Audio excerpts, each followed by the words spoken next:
My stepdad refused to pay for my medical treatment. He told me, "You're not worth keeping alive." And my mom stood by while he hit me and threw me out. So I made sure they eventually regretted it. Subreddit. Never thought I'd post here, but I need to finally talk about this. I've lived with a serious medical condition since birth, and the way my family handled it nearly broke me. But life has a way of circling back. I'm a 27-year-old male, and I've had Hashimoto's thyroiditis since I was born. It's an autoimmune disorder where my immune system damages my thyroid. So I need daily medication to replace hormones my body can't make. I also need regular blood tests to keep my dosage accurate. If I miss even a few days, everything tanks. Exhaustion, heavy brain fog, joint pain, and other symptoms that make functioning nearly impossible. The medication isn't outrageously expensive if you have good insurance. Without it, monthly costs can reach a few $100s, and specialist visits add more. It stacks up fast. My dad was a construction foreman, a big man, 6'3", with hands worn from years of work. He taught me basic skills: how to throw a football, change a tire, fix leaks. He worked long weeks to cover my medical bills and never made me feel like I was a burden. Then, when I was 7, someone ran a red light. Dad's truck was hit on the driver's side. He died instantly. He never even made it to the hospital. My mom shut down for about 3 months. She would sit in the living room staring at a muted TV. My aunt had to move in to take care of me because mom couldn't. Bills piled up. The house deteriorated, and I learned early what it felt like to become an inconvenience. Eventually, mom recovered enough to work at a dentist's office as a receptionist. The pay wasn't great, but Dad's life insurance kept us afloat. He had set everything up so we'd be supported, and my medical care stayed consistent. I didn't understand the paperwork back then. I just knew my medication always arrived, so I assumed the adults were handling things. For 4 years, it was just the two of us. She worked, I went to school, and we lived together without truly connecting. My medical needs were covered because Dad had prepared well and the insurance was strong. But there was always a sense that she was constantly calculating how much I cost. When I was 11, she met Sterling at a work conference. He sold industrial equipment. When I first met him, he gave me this overly firm handshake, like he wanted to prove something to an 11-year-old. Sterling had a daughter from a previous marriage named Maris. She was 9, looked like she walked out of a magazine, and had been spoiled her whole life. Whenever she visited, she complained about our house, our TV, and even about me taking medication. Sterling laughed as if it was harmless. Mom loved the attention. She changed her hair, bought new clothes, and acted like a teenager with a crush. 6 months later, they married at City Hall. No ceremony, just paperwork. Sterling moved into our house, and everything declined immediately. Sterling took over fast. Within a month, Dad's tools were on the curb. I found them before trash pickup and moved them to the shed. He convinced Mom to merge all finances into accounts he controlled. She'd struggled financially for years, so she agreed. What she didn't realize was she'd have no access unless he allowed it. He put her on an allowance. By the time she understood what happened, it was too late. Then he targeted my room, said Maris needed more space. I got moved to the smaller room. Maris got mine. New paint, new furniture, everything. By month 3, medical bills started stacking up again. Sterling left them on the counter with notes like, "This again?" or "Must be nice having endless health care." Mom defended him, saying he was stressed or adjusting. What she meant was, "You cost too much and I'm choosing him." Maris began staying over more. First weekends, then every other week, then regularly. Her mother faded out. Sterling got custody. And Mom welcomed the arrangement. That's when the favoritism became obvious. Maris wanted a laptop, $800. She got it. I needed new shoes. Wait another month. Maris joined cheerleading.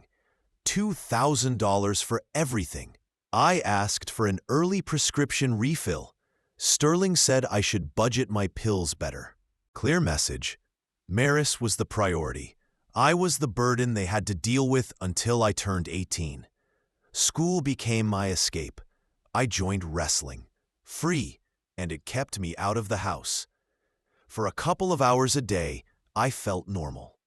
At home, I faced Sterling's grunts, Mom's distracted questions, and Maris lounging on the couch while I did homework at the kitchen table.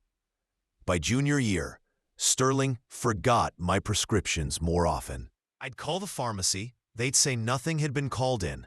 Missing a few days always hit hard. Fatigue, fog, pain. Sterling acted clueless when confronted. It happened too many times to be accidental. He added comments too. Remarks about how life would be easier without my medical costs. How Maris never caused trouble while I drained money. He said some kids weren't worth the investment. He'd say these things at dinner while Mom stared at her plate. At 16, I got a part-time job at a hardware store. I worked 20 hours a week and saved every dollar. They didn't know because I used the school's address for bank statements. I knew I'd need that money. By senior year, I was counting down the days. I had decent grades, good test scores, and was applying to colleges with financial aid.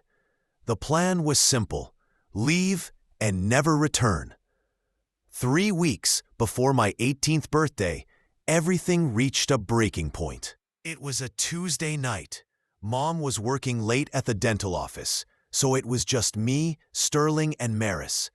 I had been feeling awful for 3 days because Sterling hadn't refilled my prescription. Again. I was exhausted, barely able to stay awake in class, and my brain fog was so thick I couldn't process anything. My joints ached. I called the pharmacy earlier. My medication was ready. It just needed to be picked up and paid for. When Sterling got home, I asked, "Can you pick up my prescription? I really need it." He didn't even look at me. "Not tonight. I'm tired." "It'll take 10 minutes. They're open until 9. He repeated, "Not tonight, Dawson. Figure it out. I can't drive yet, and Mom won't be home until 8. I've been without meds for 3 days. He finally turned around, annoyed. "You know what your problem is? You're entitled. You think the world owes you because you got dealt a bad hand. Nobody owes you anything. Your dad babied you. I'm not doing that." Something snapped in me. Maybe it was the symptoms. Maybe 4 years of resentment. Maybe just exhaustion. I said, "My dad didn't baby me. He took care of me because that's what real parents do. He cared about keeping me alive, which is more than I can say for you." Sterling turned red. "Watch your mouth." "Or what? You'll forget my prescription again? Make another comment about how I'm not worth the money? You've made it clear you wish I didn't exist." "You're right," he said. "I wish you didn't exist. Life would be easier without your constant medical needs draining money. Maris needs college funds, a real future, not money wasted keeping you functioning." "Then why marry someone with a sick kid? You knew what you were getting into." "I married your mother, not her defective son. That life insurance money from your dad should have gone to Maris, not wasted on you." "Dad's life insurance. The money meant to support me. Mom once said most of it was gone." "What did you just say?" Sterling hesitated, then doubled down. "Your mother gave me control of those funds. We use them for family expenses, real family." I don't even remember choosing the words. They just slipped out. Real family? Your daughter is spoiled and has never worked. At least I have a job. At least I don't expect praise just for existing. My dad was worth 10 of you. You're not even worthy of living in his house. Sterling's hand came fast. I couldn't dodge. He struck me across the face hard enough to knock me into the counter. My vision flashed white. He hit me again, this time in the stomach, knocking the air out of me. I doubled over as he grabbed my shirt. The next moments blurred. He slammed me into the refrigerator, punched my ribs. I tried to fight back, but I was weak, sick, and he was much heavier. I landed one decent hit before he threw me to the floor and kicked me twice in the side. I heard Maris at the doorway. She didn't scream, didn't run. She just watched, expression blank, like it wasn't real. She didn't look away. Then Mom came home. "Enough," she said. Sterling stopped. I was on the kitchen floor, tasting blood, convinced one rib was cracked. Mom stood in the doorway, holding grocery bags, pale, but she wasn't looking at me. She was looking at Sterling. "What are you doing?" she asked. "He disrespected Maris. He disrespected this family." Mom looked at me. I expected concern. Instead, I saw her calculating, thinking about consequences, not about me. "Dawson said awful things," Sterling said. "He insulted Maris and brought up his dead father like it gives him special treatment. I disciplined him." "Disciplining?" I said. "That's what you call assault?" "You're grounded," Mom told me. I laughed, painful with my ribs, but I couldn't stop. "Grounded? He beat me and you're grounding me?" "Watch your language," she said. "Forget my language. Look at me." Sterling stepped forward. "You want round two?" Mom put her hand on his chest. "Enough, both of you." Then she told me, "Dawson, I'm trying with your medical situation, but I can't do this fighting anymore." "Then don't," I said. "Good," Sterling added. "Pack your things and leave. You're 18 in 3 weeks. Consider it early." I looked at Mom, waiting for her to defend me, to act like a parent. She looked away. "Fine," I said. I packed a duffel bag. Everything I owned fit into it. Grabbed my laptop, clothes, a few personal items. Found an old shoebox of Dad's photos I had hidden. Sterling watched from the doorway to make sure I didn't take anything of theirs. Mom cried at the table when I came down. Forced tears. "Dawson, don't make this harder." "I'm not the one making it hard." "Where will you go?" she asked. "Does it matter?" I walked past all of them, out of the house Dad paid for, and didn't look back. I walked 6 blocks to a gas station and sat on the curb under the buzzing lights, then called the only person I had left, my Uncle Vaughn. He answered on the second ring. "Dawson, it's late." My voice cracked. "I need help." "Where are you?" I told him. "No questions, just stay there. I'm coming." 45 minutes later, he pulled up in his old Ford. One look at me and he went silent, the kind of quiet that means someone is furious. "Who did this?" he asked. "Sterling. Your stepdad?" "Yeah." "Get in, we're going to the ER." "I'm fine." "You're not fine. You're hurt and haven't had meds in days. We need this documented." The ER was quiet, just a kid with a broken arm and an older man with chest pains. The nurse took one look at me and moved me up the list. X-rays confirmed a fractured rib, bruised torso and face, and cuts that needed treatment. The doctor was an older woman who had probably seen every abuse case imaginable. She took photos and asked questions in that calm, measured way medical staff do when they suspect domestic violence. "Who did this to you?" "My stepdad." Are you safe now? Yeah, I'm with my uncle. I'm not going back. She nodded and continued writing notes. I'm a mandated reporter. I have to file a police report. You're 17 with documented injuries from an assault. Do you want to press charges? I looked at Vaughn. He gave me a small nod. Yes. The ER doctor called it in while they finished treating me. By the time I was discharged around midnight with pain medication and follow-up instructions, a detective was already waiting. He specialized in domestic cases, knew Vaughn from previous contracting work, and had that tired expression people get when they've seen too many similar situations. He took us to the station, sat with me in an interview room, and recorded my statement. I told him everything. Sterling's behavior over the years, the favoritism toward Maris, and the repeated issues with my medication. I showed him months of screenshots I had saved, Sterling refusing to pick up prescriptions, telling me to handle it myself, and brushing off my medical needs. I had felt something like this might eventually happen, so I kept the evidence. Smart kid, he said while scrolling. Most people don't think to document it. I also had my pharmacy refill history. I'd requested it 2 weeks earlier, not because of strategy, but because I was tired of wondering if he was intentionally withholding my medication. The gaps were clear. Refills due on the 5th, delayed until the 15th. Due on the 20th, delayed until the 30th. A steady pattern of medical neglect. The detective photographed my injuries, collected the ER paperwork, and logged the screenshots and pharmacy records as evidence.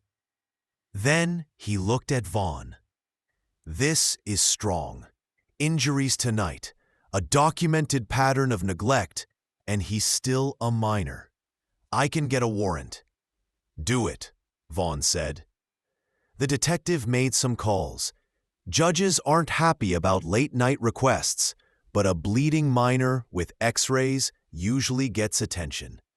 By 2 a.m., the warrant was approved. Officers went to the house and arrested Sterling in front of the neighbors. Mom called me 17 times that night. I didn't answer. By morning, Sterling was being held on assault and child endangerment charges. Bail was set at $50,000. I assumed he'd sit in jail for a while since he always complained about money. I was wrong. Mom bailed him out the next day, paid the full amount in cash. I found out when the detective called. Your stepfather posted bail. He's out. How? He doesn't have that kind of money. His wife paid it. My mother? My stomach tightened.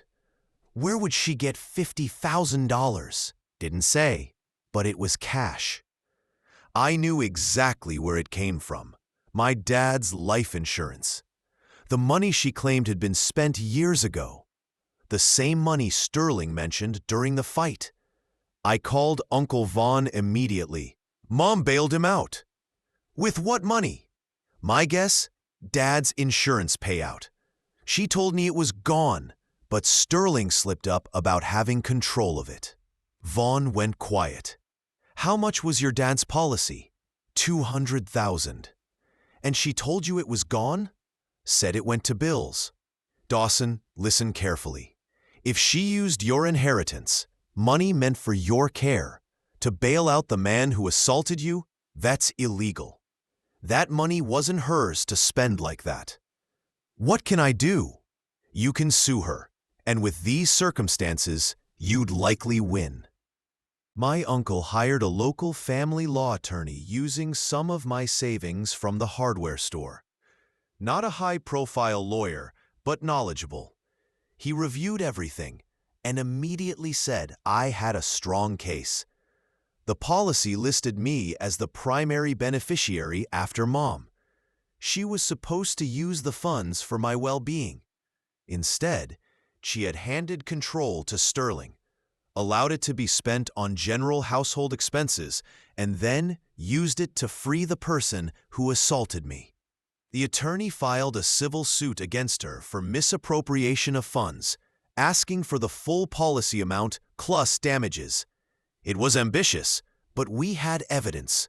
Bank transfers to Sterling, the timing of the bail payment, gaps in my medical care despite resources being available.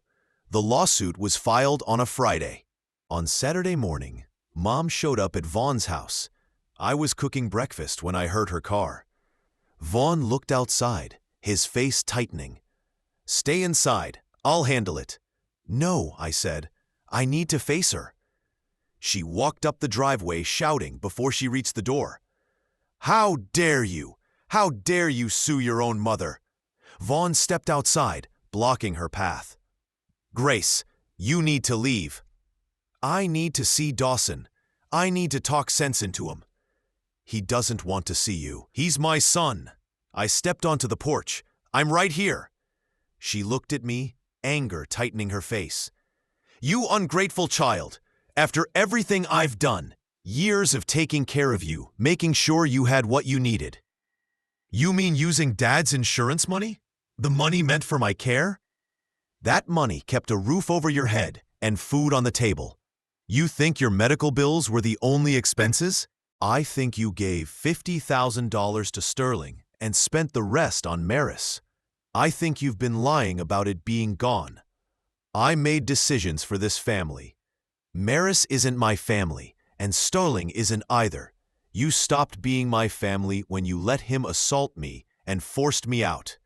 She pointed at me shaking. "You're just like your father, stubborn, selfish, never thinking of anyone else. I made decisions for this family. Your father isn't either. Your father was weak. He worked himself into the ground. And look where it got him, dead at 39. Something in me went still. Leave this property. You'll regret this," she said. "That money was mine. The insurance company paid it to me. It was for me. You stole it. I'm your mother. I made sacrifices. You made choices. You chose Sterling. You chose Maris. You chose to ignore my safety. You chose to use my inheritance to bail out my abuser. So here's my choice. Get out of my life." She stared at me with tears streaming, but I felt nothing, just relief. "You'll lose," she said quietly. "The money is gone. You'll never see a penny. Then you'll go to jail. Your choice." She left, probably heading back to complain to Sterling about how unfair I was. Vaughn placed a hand on my shoulder. "You okay?" "Yeah, I really am." The lawsuit dragged on for months. Depositions, court dates, endless paperwork. My attorney was thorough.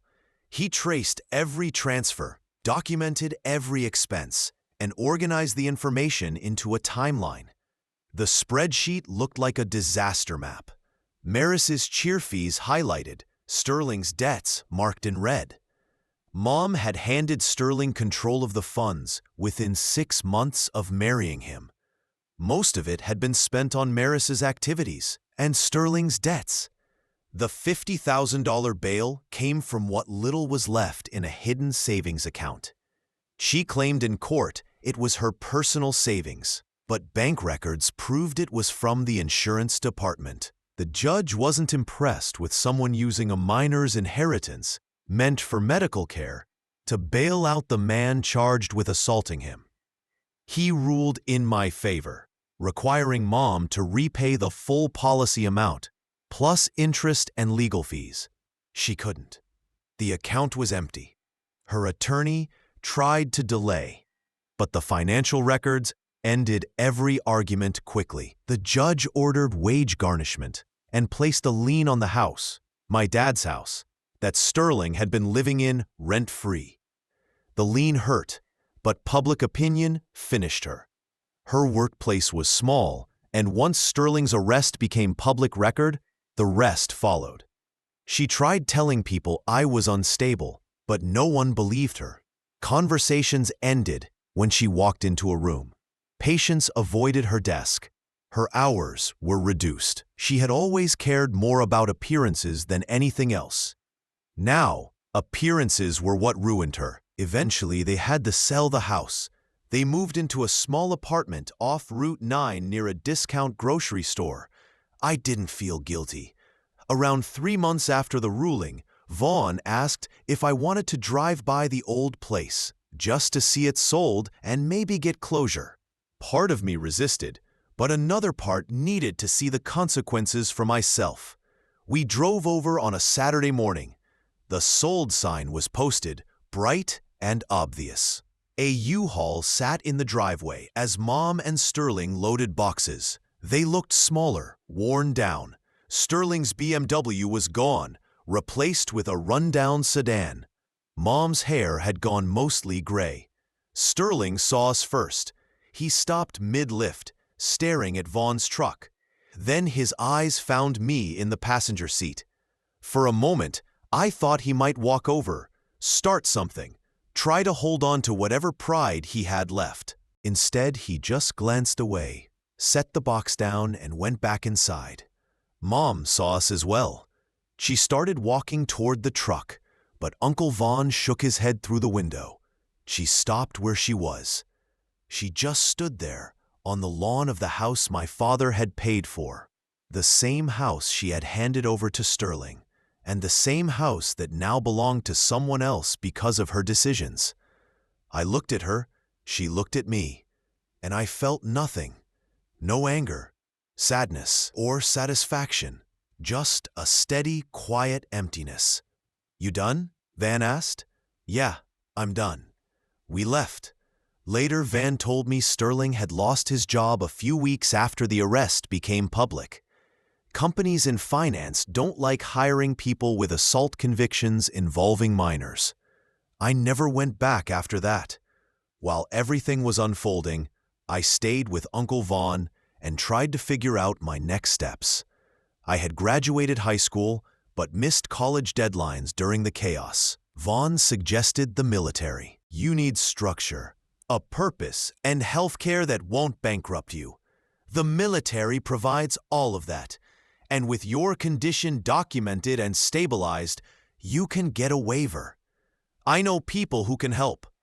I had never seriously considered joining, but the more I thought about it, the more logical it seemed.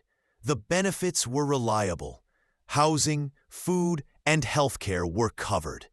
I could save money, gain skills, and figure out who I was outside of being the sick kid everyone felt sorry for.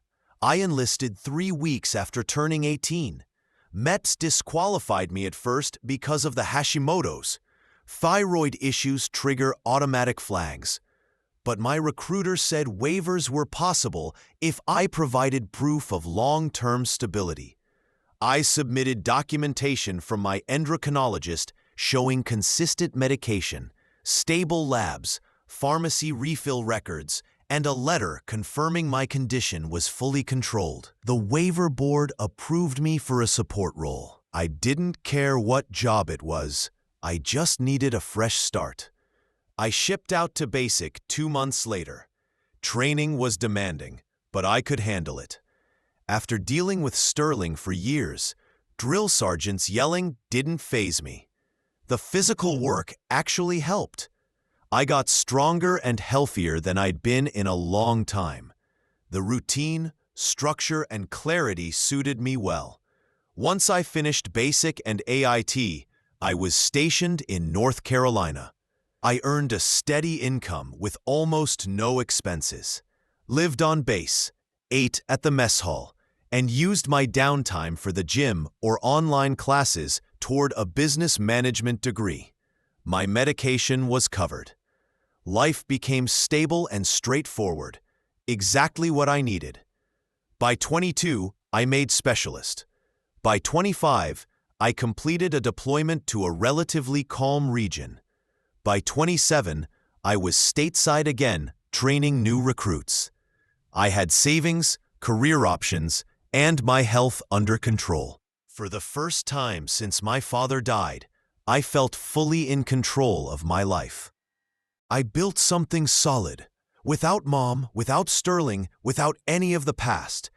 Then my mother started calling again. I was 27 when the first voicemail came in. 9 years had passed since I walked out of that house. 9 years since I had spoken to any of them. Dawson, it's Mom. I know it's been a long time. I know you probably don't want to hear from me, but I really need to talk to you. It's important. Please call me back. I deleted it immediately. She called again a week later. Then again. Emails followed. Dawson, please, I need your help. We're in trouble. Delete, delete, delete. Then Uncle Vaughn called. Your mother reached out to me, asked for your number. I told her I'd give you the message, nothing more. What message? She wants to see you, says it's urgent. Didn't give details. I didn't tell her where you're stationed. It's your choice what to do. I thought about ignoring everything, but curiosity got the better of me. After 9 years of silence, something must have pushed her hard. She called again on Saturday. This time, I answered. She picked up immediately, like she had been checking the phone non-stop. Dawson, thank you for calling. I didn't think you would. What do you want? I need to see you. Can we meet? I'll drive to you, no matter how far. Not happening. Say what you need to say, or I'm hanging up. She hesitated. We need money. Things are bad, Dawson, really bad. That's not my problem. Please, just listen. Life hadn't worked out well for the family that kicked me out. Sterling lost his job after the conviction. An ethics violation made him unemployable in his field. He had been bouncing between low-paying jobs ever since. Mom was still at the dentist office, but it barely covered their rent. And Maris had gone even further off track. 3 kids in 5 years, 3D. And now you're asking for my money? That takes nerve. That was different. How? I needed medication to survive. You let your husband throw me out. Now Maris made irresponsible decisions and you want me to pay for them? No. Those children are innocent. So was I. Mom started crying, the same practiced tears she used years ago. I made mistakes, she said. I know I did, but I'm still your mother. Biologically. That stopped mattering when you chose Sterling over my safety. She tried another angle. Your father would be ashamed of you. I actually laughed. My father worked himself into the ground to support me. He'd be ashamed of what you did with his insurance money. Don't use his name to manipulate me. We need $20,000 or we'll lose everything. I have $20,000 because I didn't make the choices you all did. I saved. I worked. I didn't rely on others. So you'll let us be homeless? Let your mother be homeless? You'll figure something out. You always do. You figured out how to spend my inheritance. Surely you can figure out this. Silence. Then I heard Sterling in the background. Is he helping or not? Put him on, I said. Mom must have handed him the phone. Dawson, been a long time. Not long enough. Look, we had issues, but right now we need help. You're doing well. You can help without it hurting you. The attempt at manipulation was obvious. You mean like when you refused to help with my medication because you wanted to save money for Maris? That was different. You had insurance, and now Maris has kids she can't afford. Interesting how the rules change when it's your child. Those kids need support? Then support them. You said she was worth investing in. Time to prove it. We don't have the money. Well, I wasn't worth the investment. You made that clear. Now your investment is your responsibility. So you'll let innocent kids suffer. I'll let adults handle the results of their decisions. Maris created those situations. They're hers to deal with. You're heartless. No wonder your mother gave up on you. My mother gave up on me the day she picked you. And I've done just fine without her. I doubt you'll do as well without my money. Screw you, Dawson. Right back at you, Sterling. Enjoy poverty. I hear it builds character. I hung up. They called 14 more times. I blocked the number. Emails followed. I filtered those to spam. Then Mom contacted Uncle Vaughn again. He told her to lose his number. 3 months later, I got a message from an unfamiliar account. It was Maris. She tracked me down through someone from high school. Sent a long message about being a struggling single mother and needing help. I read it, then blocked her too. They had their chance at family. They chose to treat me poorly, use my money, and support the man who hurt me. Now they wanted charity? Not from me. Not ever. After blocking them, I went back to work on Monday and didn't think about them again for months. That's how little influence they had left. If you enjoyed this video, please hit subscribe. It really helps the channel and supports more stories like this one.